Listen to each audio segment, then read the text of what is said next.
Hi welcome to another session life lessons with Harish బాబులో ఇవాటి topic వచ్చేసి రియలైజ్ యువర్ స్ట్రెంగ్త్. నీ స్ట్రెంగ్త్ ఏంటో నువ్వు తెలుసుకొని ఉండాలి. అంటే మామూలుగా మనం చాలామందిని చూస్తూ ఉంటాం. క్రికెట్ చాలా బాగా ఆడతారు, కొందరు మ్యూజిక్ బాగా చేస్తుంటారు, కొందరు పాటలు బాగా పాడతారు, కొందరు డ్యాన్స్ బాగా చేస్తారు. కానీ అందరినీ తీసుకొచ్చి గుంపుగా ఒక కాలేజ్ ఒక స్కూల్ అనేసి వాళ్ళకి అందరికీ ఒకటే చదువు చెప్తారు. మామూలుగా మీరు చూసుకుంటే ఒక లెజెండ్ ఎవరైతే ఉంటాడో ఏఆర్ రెహమాన్ లాంటి మ్యూజిక్ కానీ లేకపోతే సో నీ స్ట్రెంగ్త్ ఏంటి, నువ్వు ఎందులో బెటర్గా చేయగలవు, నీ ఇంట్రెస్ట్ ఎందులో ఉంది అనేది తెలుసుకోగలిగితే ఎవరైనా కూడా సక్సెస్ అవుతారు. అలా కాకుండా మన స్ట్రెంగ్త్ ఒకటి, మన ఒక క్లాస్లో ఒక అతను బాగా డ్యాన్స్ చేయగలుగుతున్నాడు, కానీ అతన్ని తీసుకొచ్చేసి ఒక సాఫ్ట్వేర్ జాబ్లో వేసేసారు. 24 గంటలు ఆ కంపెనీలో కూర్చొని పనిచేయాలి. అతని మైండ్ ఏమో ఒక పాట విన్నప్పుడల్లా లోపల నుంచి ఒక బీట్ వస్తూ ఉంటుంది, కానీ అతని బాధ్యత ఏమో నువ్వు ఇక్కడే కూర్చోవాలి, ఇక్కడే వర్క్ చేయాలి అని చెప్తుంది.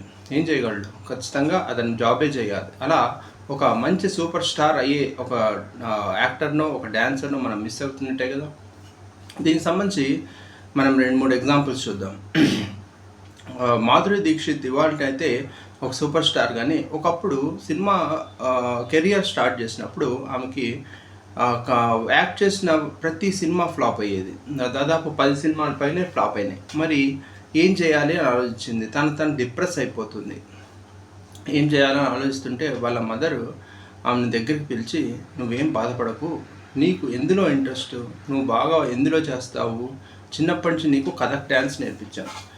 ఆ కథక్ డ్యాన్స్ అంటే నువ్వు డ్యాన్స్లో బాగా చేయగలవు ఏమో, ఒకసారి డ్యాన్స్ ఉండే సినిమాలు ఏదైనా ఉంటే ఎంచుకో అని చెప్పారు. దాంతో తేజాబ్లో 1, 2, 3 అనే ఒక ఎక్ దో తీన్ అనే ఒక పాటకి డ్యాన్స్ చేశారు.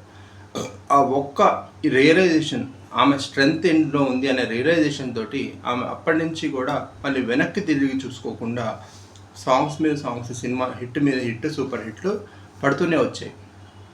అలా మాధురి దీక్షిత్ తన డ్యాన్స్ని రియలైజ్ అయితే షబానా ఆజ్మీ అనే ఒక యాక్టర్ తన ఫిల్మ్ కెరియర్ బిగినింగ్లో ఒక యాక్టింగ్ స్కూల్ నుంచి అయితే యాక్టింగ్ కంప్లీట్ చేసుకుని వచ్చారు, కానీ ఎవరు ఆఫర్స్ ఇచ్చేవారు కాదు. ఎందుకంటే మామూలుగా గ్లామరస్గా చూపించాలంటే ఈమె అంత గ్లామరస్ ఫేస్ కాదు, గ్లామరస్గా ఉండే బాడీ లాంగ్వేజ్ కాదు, ఏం చేయాలా అని చాలా రిజెక్షన్స్ ఫేస్ చేశారు.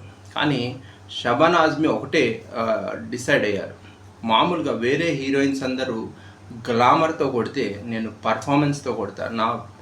నాకున్న స్ట్రెంగ్త్ నా పర్ఫార్మెన్స్. నేను ఏ సీన్ అయినా సరే నా పర్ఫార్మెన్స్ చూస్తే మళ్ళీ థియేటర్కి తీసుకొచ్చేలాగా నా పర్ఫార్మెన్స్ ఉంటుందని తన స్కిల్ని డెవలప్ చేసుకున్నారు. ఎప్పుడైతే స్కిల్ డెవలప్ అయిందో తను కూడా నంబర్ ఆఫ్ మూవీస్ చేయటం మొదలుపెట్టారు. అలా మనం ఎప్పుడైతే మన స్ట్రెంగ్త్ని మనం రియలైజ్ అవుతామో, అలాగే వీరేంద్ర సెహ్వాగ్ ఉన్నాడు.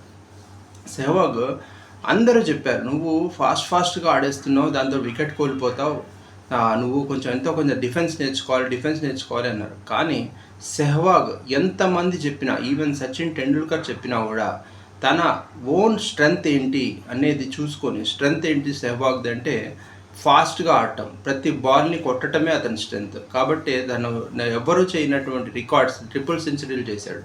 సో ఎవరికి ఉండే ఆ స్ట్రెంగ్త్ని వాళ్ళు రియలైజ్ అయ్యి వాళ్ళు కనుక దానిపైన వర్క్ చేయటం మొదలు పెడితే ఖచ్చితంగా ఎవరైనా సరే సక్సెస్ అవుతారు. నెక్స్ట్ వీడియోతో ఇంకో టాపిక్తో మళ్ళీ కలుద్దాం. అప్పటివరకు స్టే ట్యూన్. Thank you.